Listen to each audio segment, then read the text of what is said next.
Hey, my friend, it's Adrian. Hope you're having a great day. I am doing another one of these 14-day challenges where I am going to be going live on Facebook every day for the next 2 weeks. So please don't unfollow me and say, oh my gosh, I'm so. I promise I'll make it fun. I promise we will really enjoy this together. And please come hang out with me. I want to hear from you. So I was on a call yesterday with some of our contact mapping premium crew, and we were talking actually about this challenge that I'm a part of that a bunch of other people in our contact mapping community are going to run with us over the next 2 weeks. And there was a wonderful woman in the group who was saying to me that I don't feel like I have a story to tell. I'm a housewife. I am staying home taking care of my elderly mother who's not well. I hardly leave the house. I'm as plain as can be. I see all these people over here that are like telling these incredible stories and they're doing all these exciting things. And I'm over here. I don't have anything exciting to share. I don't know what to do. And first of all, it was really cool that she was willing to share that piece of her story. But the thing that struck me is that that's all of us.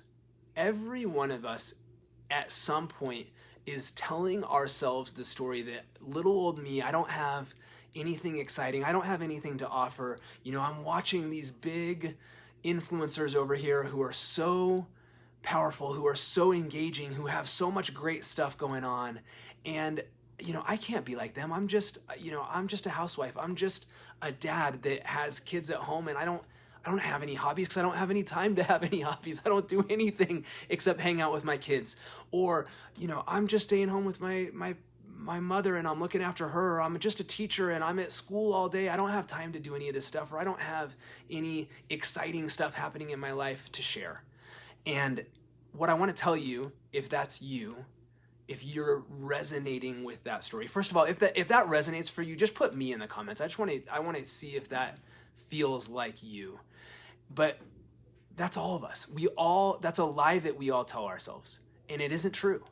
And so here's the first thing that I want to tell you is, because it's everyone, that it's not something that is unique to you. It's not that you don't have a story to tell. It's that you have to embrace the story of who you are and find the greatness inside of that. And you have greatness inside of that.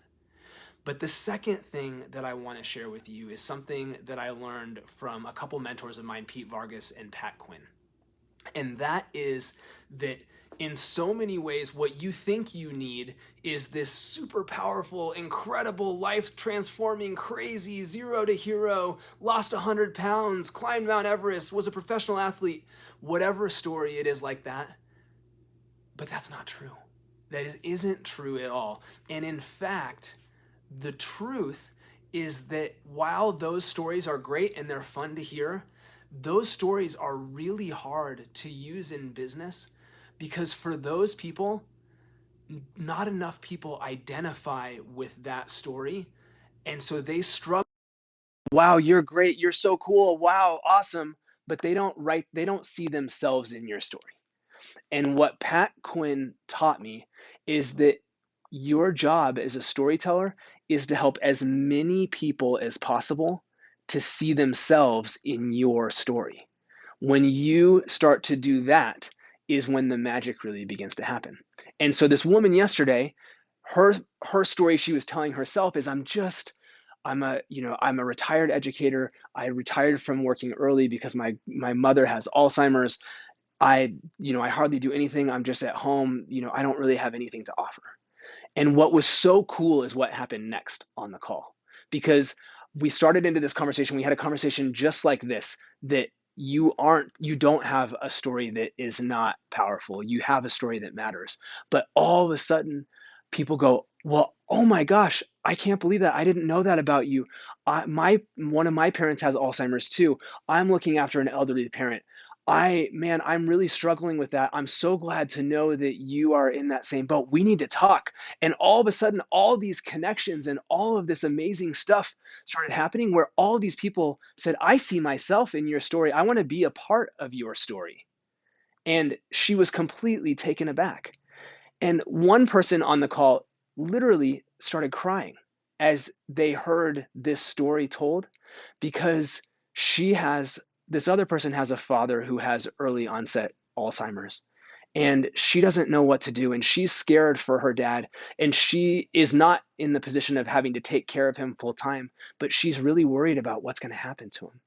And she said, man, I need your story. I need to learn from you because I don't know what to do.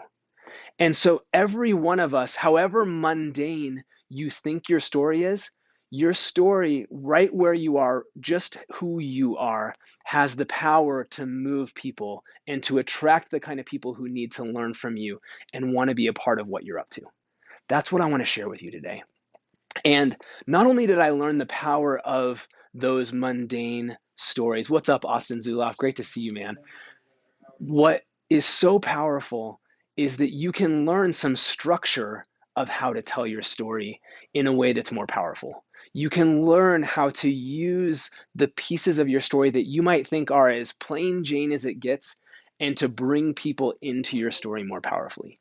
And so I have some notes on how to do that and some really simple structural pieces of that puzzle that I learned from my friend Pat Quinn that I would love to just share with you to help you on that journey. And so if you have an interest in that, if you want to learn how to take your story and tell it just a little bit more powerfully and a little bit more emotionally and in a way that helps people to see themselves in you and want to be a part of your journey, then what I'd love for you to do, just send me a message and just say, I'd like those notes. I'd be happy to pass those along to you. It's not a big, long thing. It's just a couple of bullet points. But I think it'll help you to kind of understand the structure of how to take what might feel like that mundane sort of, I don't really feel like I have much of a story to tell, and put those pieces together and turn it into something powerful, because you have a powerful story. You just don't know it yet. And you got to give up that lie that people don't want to hear what you have to say.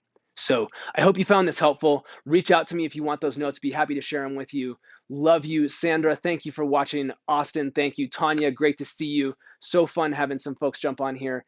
And I just want you to know that your story really, really matters. Your story matters, Eddie. Love you all. Thank you so much. Looking forward to these next 14 days. Let's have some fun together. Talk to you soon. Bye.